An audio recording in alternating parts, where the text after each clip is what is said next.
Well, again, good afternoon, and we are so pleased to have a conversation this afternoon with our Lieutenant Governor of the state of Ohio, Jim Tressel.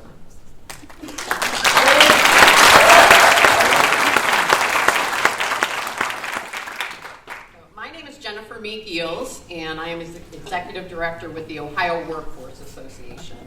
And our association represents and supports Ohio's local workforce boards and their directors. So many of you work with our Ohio Means Job Centers.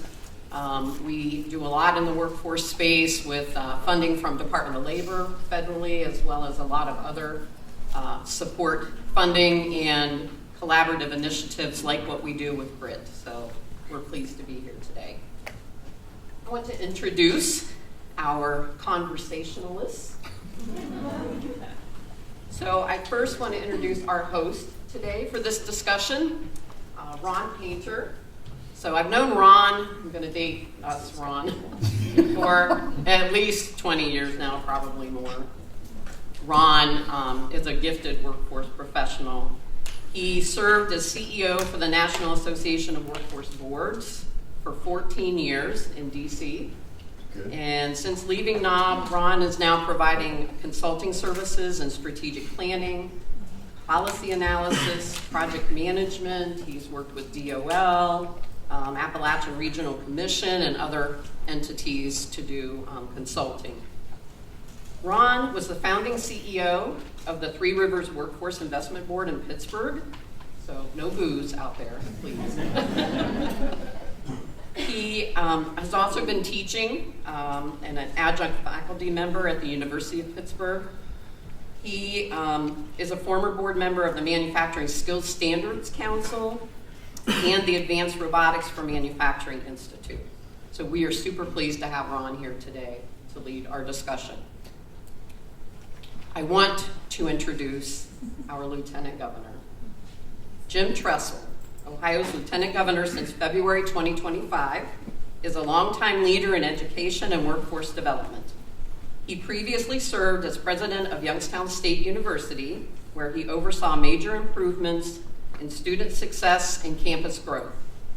A former executive at the University of Akron and a proud graduate of Baldwin-Wallace and the University of Akron, Tressel brings decades of experience guiding young people toward opportunity, including a distinguished coaching career that included national championships at both YSU and the Ohio State University, the Ohio State University. So, without further ado, let me turn this over to Ron, and again, thank you both for being here today.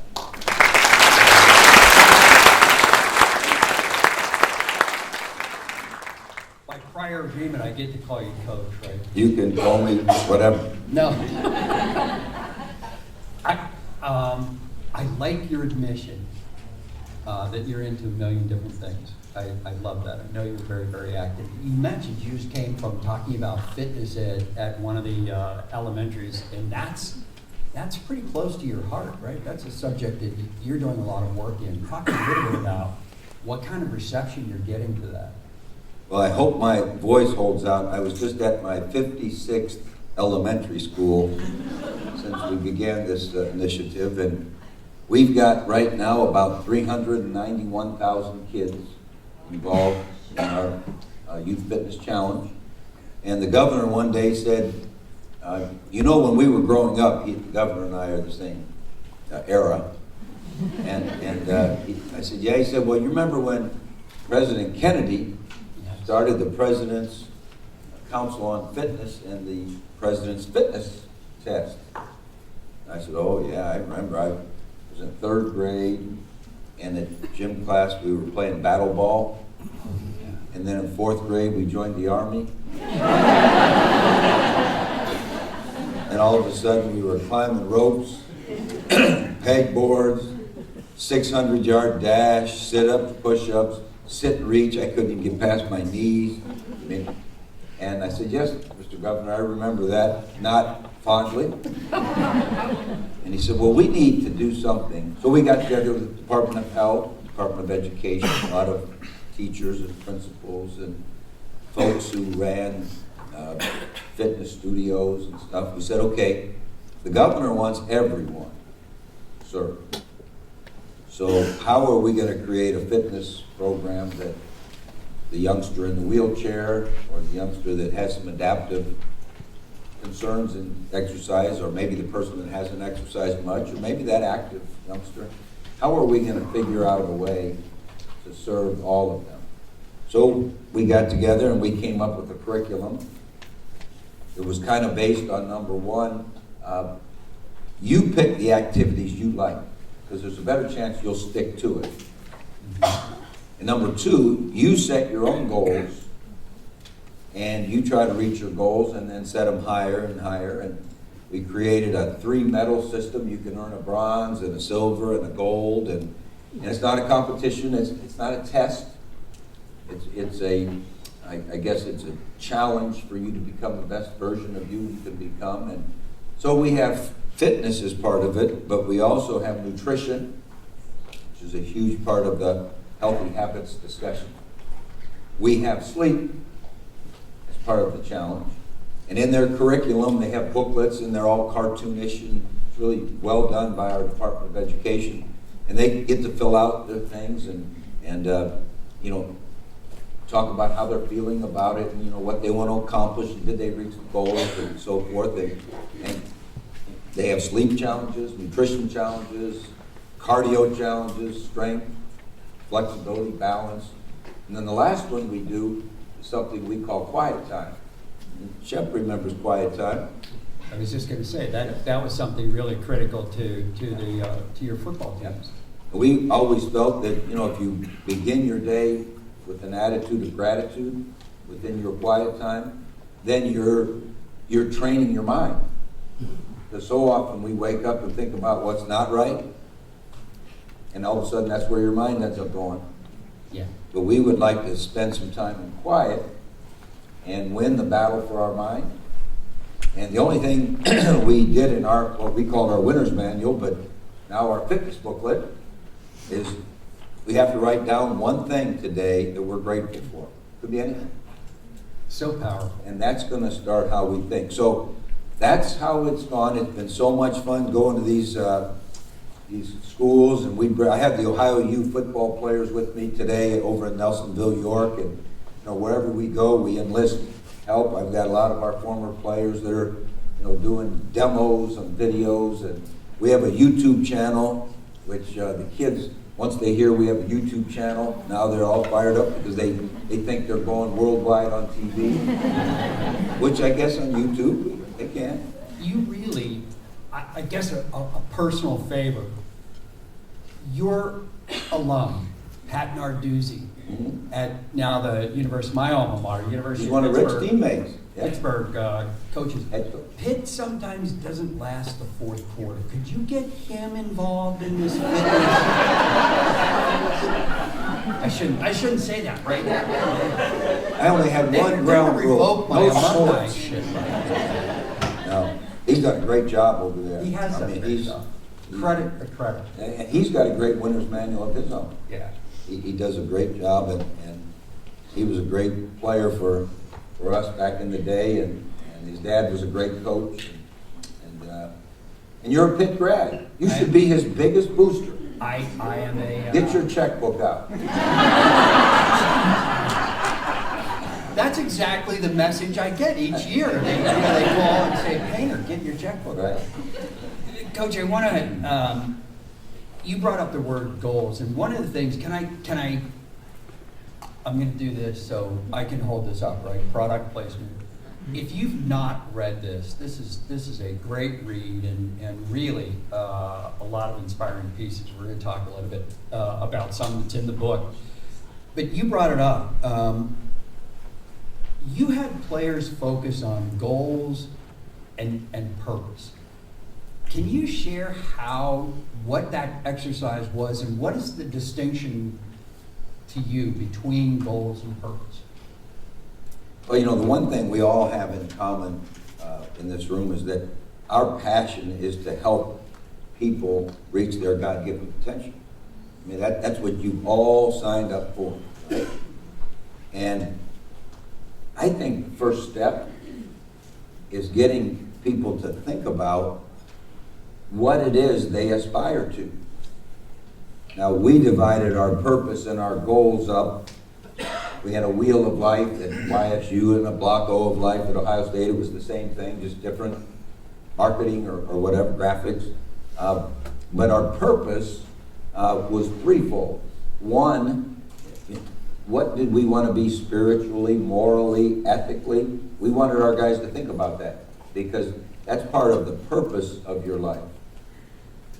We wanted people to think about family. What kind of family member do you want to be? What kind of sibling? What kind of son or daughter? What kind of parent, perhaps, would you like to be? Because really, that's our purpose.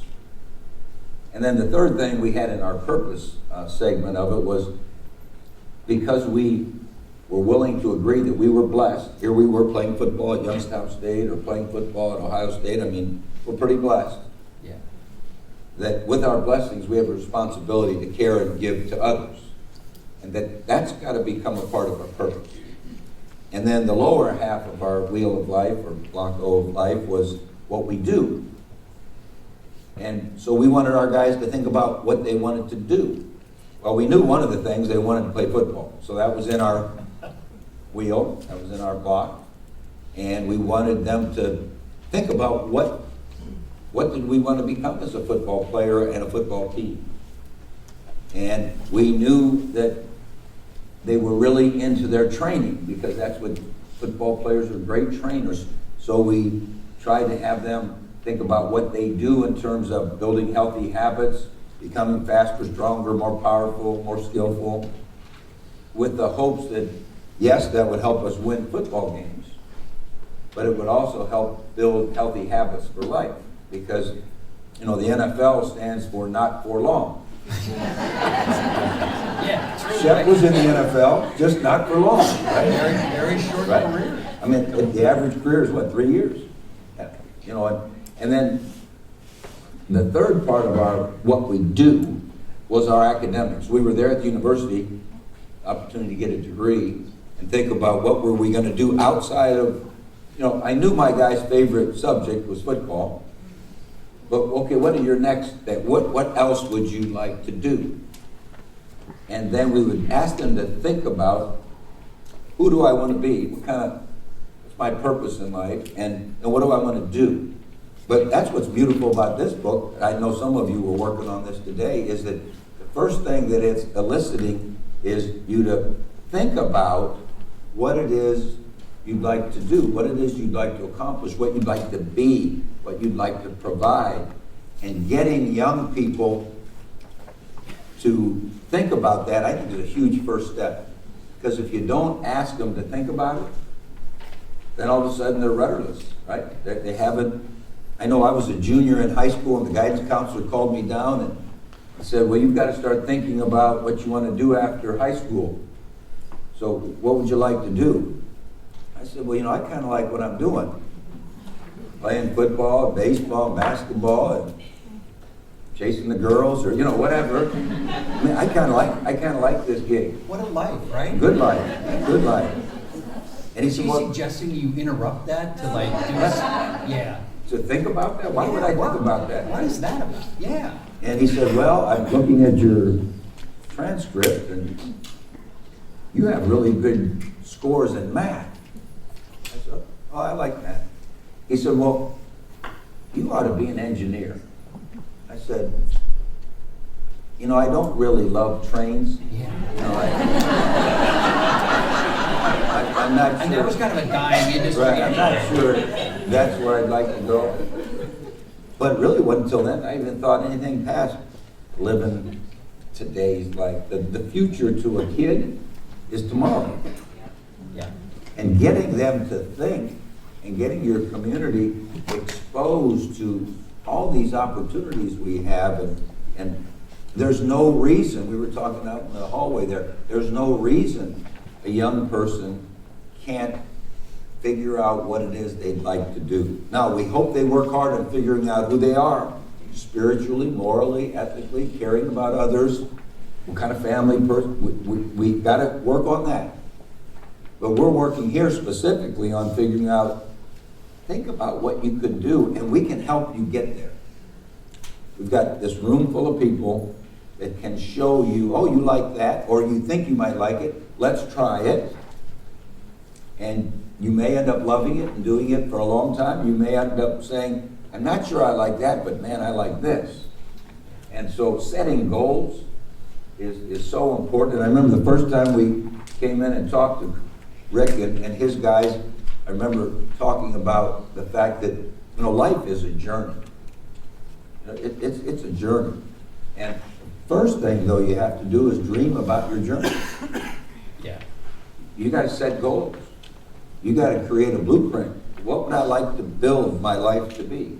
It's one of my favorite passages in Through the Looking Glass, when the Cheshire Cat, when Alice is asking the Cheshire Cat which way to go, and the cat asks her, well, where do you want to go? And she wasn't really sure, and he said, well, if you don't know where you want to go, anywhere will take you there, right? So you really do have to set that. I was interested in football and baseball and girls. I didn't read Alice in Wonderland. But I'll believe you that that's what she said. Full disclosure, I didn't read that one. You don't know that I read the whole thing, I collected. But anyway, and the fitness thing fits in, right, to that lifelong journey, but also from the standpoint of public policy, we have a problem with rural health care. We have a problem with health care in general. I was going to say, we have a problem with every health care. Right, so the fact that if I'm taking that lifelong journey on fitness, it's really good for me, it's really good for us collectively. Well, the biggest goal we have in our fitness challenge is if we can kind of get them excited and so forth to try it, and all of a sudden they recognize how they feel, and then they say, I want to keep feeling this way. We've got more anecdotal stories from teachers and families saying, my son, he was a pain in the neck, he was doing bad in school, couldn't get him motivated for anything. All of a sudden he's bringing his fitness booklet home, and he's doing planks in the living room, and he's telling his mom, don't drink that coffee, we need 64 ounces of water, and all of a sudden he's getting good grades. Yeah. And he's feeling good about himself, and he's feeling good. He's feeling good. And so that's our goal, is once you feel good, you'll fall off the wagon, we all do, right? Yes. But we remember back, you know what? I was feeling good when I ate better, or when I got my sleep, or when I was thinking a little bit more with an attitude of gratitude, or if I was exercising more. So you kind of jump back on the wagon and you start doing it a little bit better. That's why we have New Year's resolutions, and it's why we have Lent, maybe to do something for 40 days, you name it. Yeah. The human isn't going to do everything perfectly, but what you're doing here and what you're doing with a lot of your programs is you're getting them to think about it. I want to come back. You talked about purpose, and we can transition that grit, dealing with Appalachia, with rural Ohio. You mentioned something in the hallway earlier about one of the key terms for you, for a community, for people, is willingness. Talk about what you see as special about rural Ohio, and where is rural Ohio going for the administration? Well, that's about 6 questions in one. That's my job. And then I'll go back to when you interrupted when I started talking about the 4 things I told Coach Shepis and his staff. So we said we're going to set goals. And here's the next thing we said. Once we dream about what it is we want to be and who we want to be and so forth, the next thing we have to know, the next step in the journey, is work. And we had to convince ourselves to have that willingness. It's easy to dream about what I want. I want a nice house, I want a car, I want something. Now it's our job to help people understand, here's what we need from you. We need you to work. And then you talk about the grit. The 3rd step in our 4-step journey with our young people was, you have to understand you're going to have to handle adversity. And you're going to have to handle success. Success is harder to handle than adversity. Adversity, if you've dreamed and decided and set some goals, and you've been willing to work, when adversity comes, you're naturally, instinctively going to fight back. You're going to fight through it. When things are going okay, or when I'm getting what I need, and maybe my goals aren't that high, and I'm getting what I need, then I didn't handle that success. I mean, we've had teams that were 4-0, 5-0, 6-0, and we didn't handle our success, and all of a sudden we lose a big game at the end or something. Or our first team, I learned my most lessons from our first team when Rick was a captain, and we started out not good. We were like, I don't know, 1-8 or something like that. But you could see they were continuing to get better, and they were fighting through that adversity, and all of a sudden we get to our rival game who's 8-2 and we're 1-9 or something, and we had the breakthrough because we handled the disappointment that we were not progressing. And I've had teams not handle it. And to me, the thing that we have to try, once we get them to start thinking about what kind of person they want to be, what they would like to do, will you be willing to work? Then we got to have that handling that adversity and handling success. And the last step in our journey, we always said, was you have to believe. And I think whether it's rural Ohio, urban Ohio, suburban Ohio, wherever, we ultimately have to believe that we can. And that's why if we can get connected with all these people who will be able to show their obvious care and concern for what that person's future is, and they'll just get connected with that trusted adult, then we have a chance to get them to believe. The biggest obstacle in rural Ohio or urban Ohio is, can we get them to believe they can? Yeah. It's the willingness to believe, the willingness to do something. Let's do something. Let's make a Yeah, you'll never get to belief if you don't do something. Yeah. Okay? You'll never get to work if you don't dream something. But just because you dream and plan and think and work doesn't mean it's going to go that easy. Yeah. So you got to fight through that. Then maybe we can get to the point where we believe. And that's the magic of what we're trying to accomplish. We have 7 regions in Work Ohio. Everyone's a little bit unique. Rural Southeast Ohio is a little different than rural Western Ohio. Really, 2 different sets of opportunities, 2 different sets maybe of challenges. But the same foundational things have to be in place for either region to be successful. I know Ethan would be upset if we didn't talk about Work Ohio. What prompted you to, because you are so deeply involved in this project, what was the impetus for you to create Work Ohio?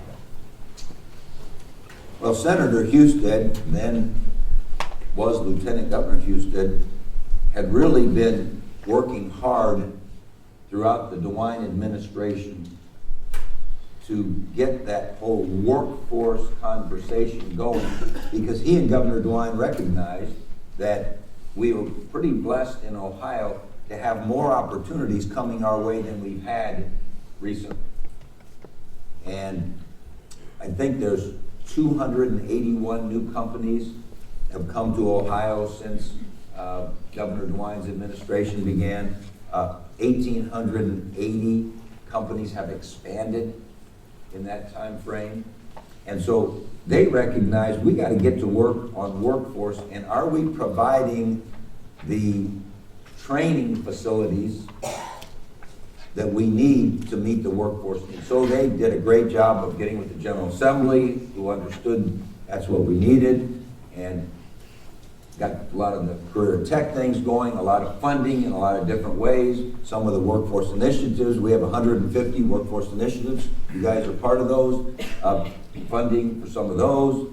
And we recognize that the opportunities are here.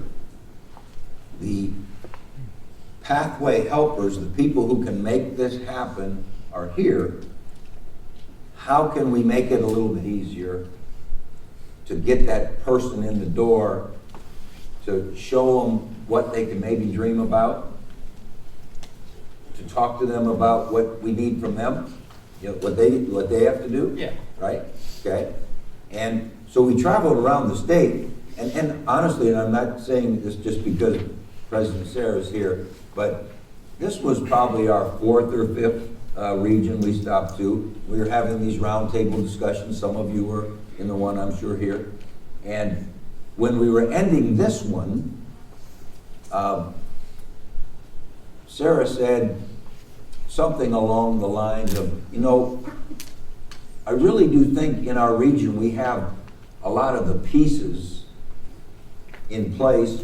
We've got to do a great job of working together to make sure that we maximize the efficiency so that the young person or the middle-aged person or the whatever person has a clear path, a clear understanding of who can help them.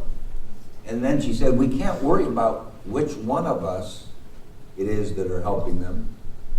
We've got to make sure it's clear to the person we're trying to help that this is the one that can make a difference. So when we got done with our 7-region barnstorming tour, we went back to the governor and we said, Mr. Governor, the last thing we need for workforce in Ohio is for Columbus to say, here's what everyone's going to do. Yeah. Because everyone's different. And everyone's already doing. And so we decided maybe the best thing we could do from Columbus was to fund each region to try to have a coordinated effort so we could have a lot more communication, a lot more efficiency, a lot more good out of what the individual components within each region are doing. And so that's how we started Work Ohio. The other thing we found out in the barnstorming tour was if you wanted to just kind of wander on your own to try to figure it out, and you go to Jobs Ohio, whatever the website was, it was a little bit daunting, and that maybe we needed a human connectivity. Yeah. So workohio.gov, if I'm wandering on there, or if maybe even more effectively, all of you are pushing someone there, like, hey, Johnny, I saw you in church today. What are you doing? Well, nothing right now. Johnny, you need to go on workohio.gov and just click on the button that you want to talk to someone who will try to help you figure out what it is you'd like to do. And then they'll hand you to the right person. You might need to go to Washington State Community College. You might need to go to this trade school. You might need to go right to work with this company because this company has an earn and learn thing that sounds like you like that. But we felt like Work Ohio had to be that human connectivity, that simpler way. And so Ethan and the staff, and everyone knows, does everyone know Ethan Whitcorn back there? Yeah. That wasn't a loud applause.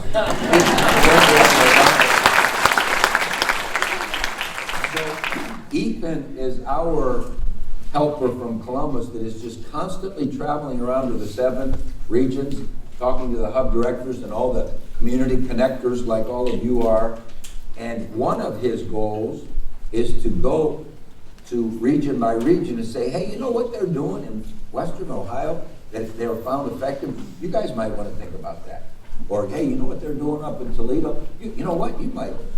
We got our best ideas from other guys' film. We watch some film and say, oh man, that's a good idea. We're going to run that play, right? And so Ethan is doing a good job of going around and trying to get things in place. And right now we've probably had a couple hundred people in Ohio who have actually clicked on, and here in the last couple, 3 weeks, and said, I'd love to talk to someone. And if we get them to talk to us, now it's up regionally to get them to the right place. We heard that earlier when they were asking career navigators what was something that they thought was really important in their work, and we heard from, I think, every one of them that personal connection, and it's so much more critical now when we seem to rely more and more on technology. AI answers your phone and whatever, but that human touch becomes really, really critical. AI doesn't answer my phone. No, but if you call for help. Oh, okay.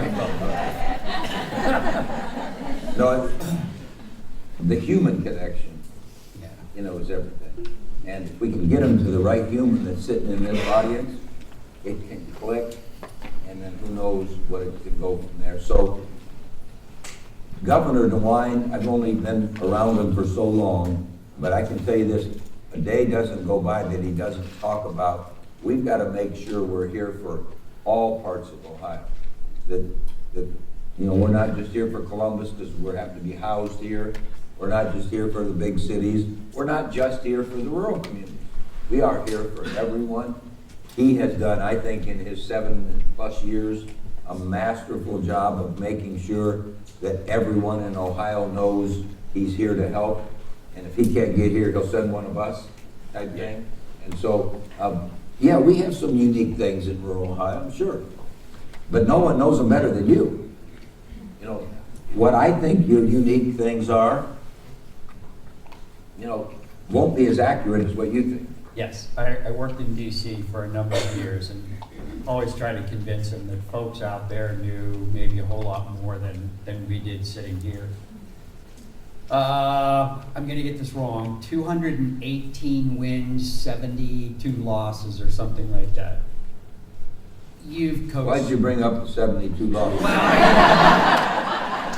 Just to show them how overwhelmingly successful you were. Yeah. You coached some pretty remarkable teams, a lot of teams. What were the ingredients? What are the ingredients that in your mind, because they're going back to their region, they've got to deal with a team of organizations and people, Ethan's dealing with teams of people.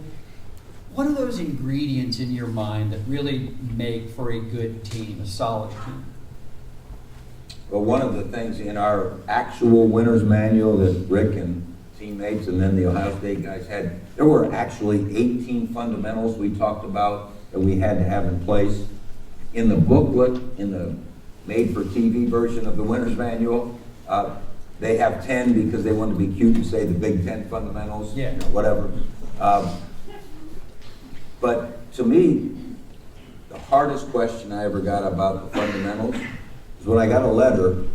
You remember Chris Creighton? He's at Eastern Michigan, and at the time he was at Wabash University.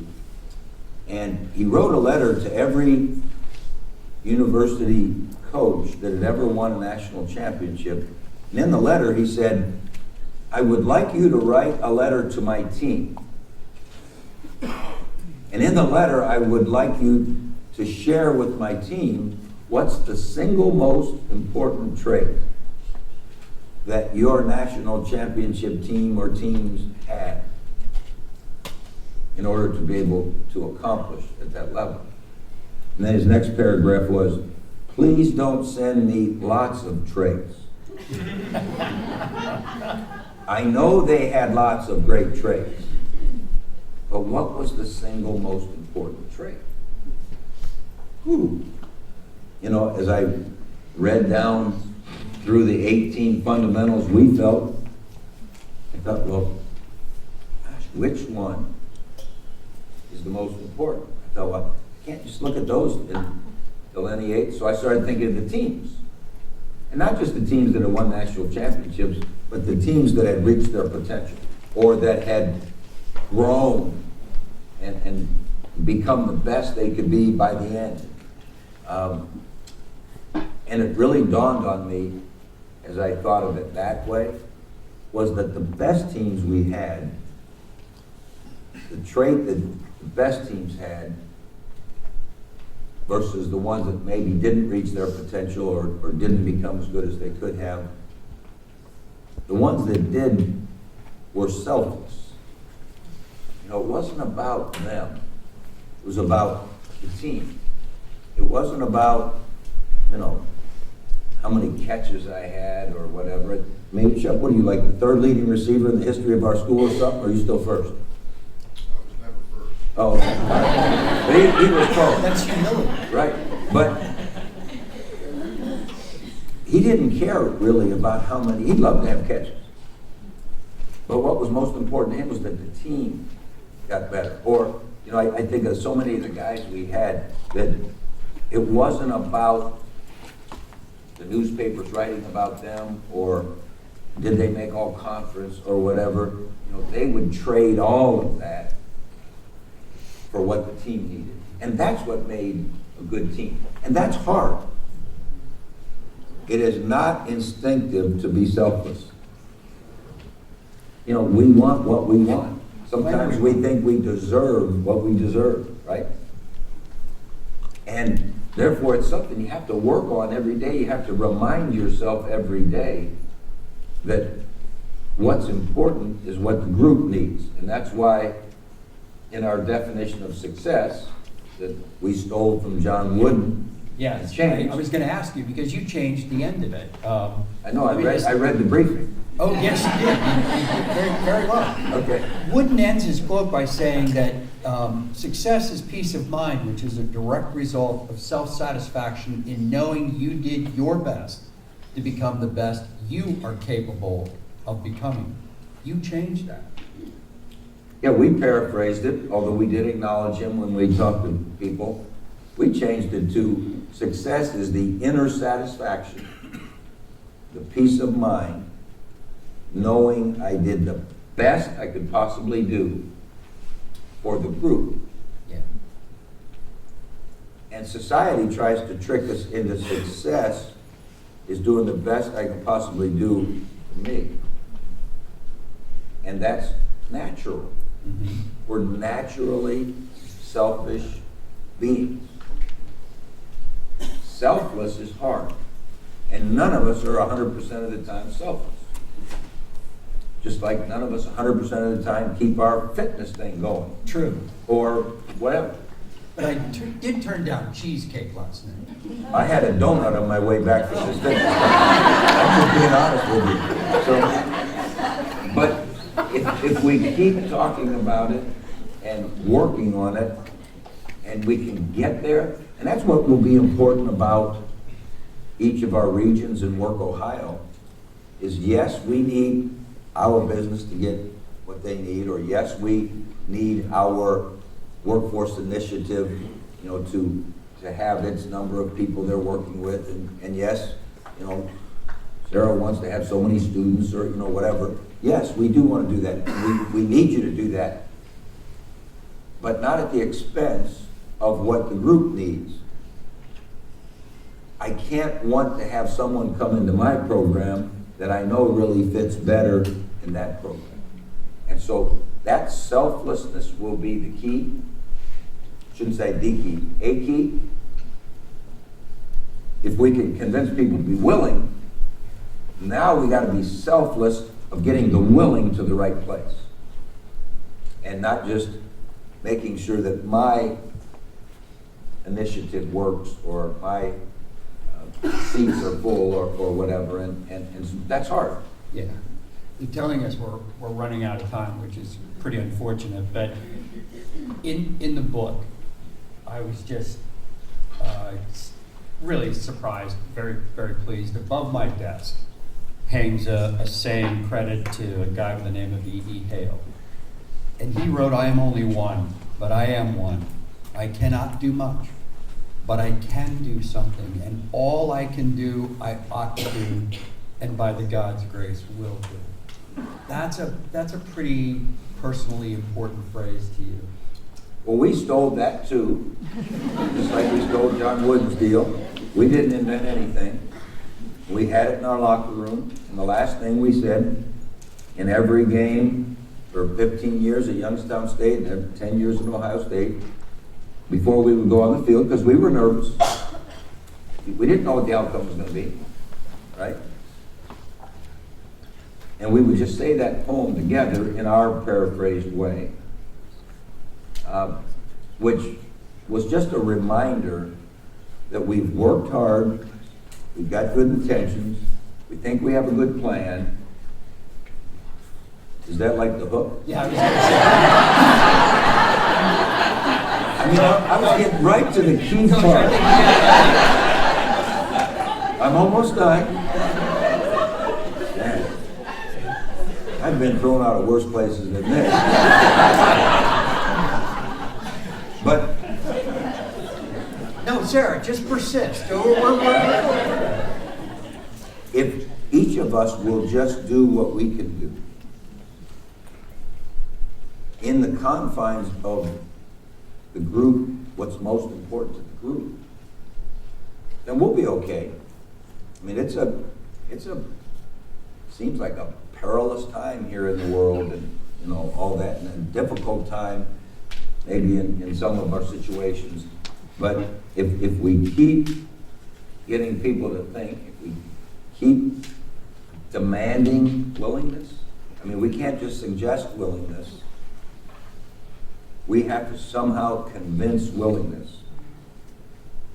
And then if we'll get them to the right one of you, and if each of you will have a great batting average with whoever you get that great honor of getting ready to send to the next level, if we'll all do that, we'll be okay. Whether it's rural, whether it's urban, it's hard in all the places.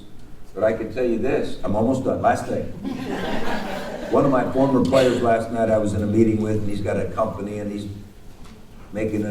trying to figure out life and this and that. And he said, well, what's the biggest thing you've learned since you've been lieutenant governor?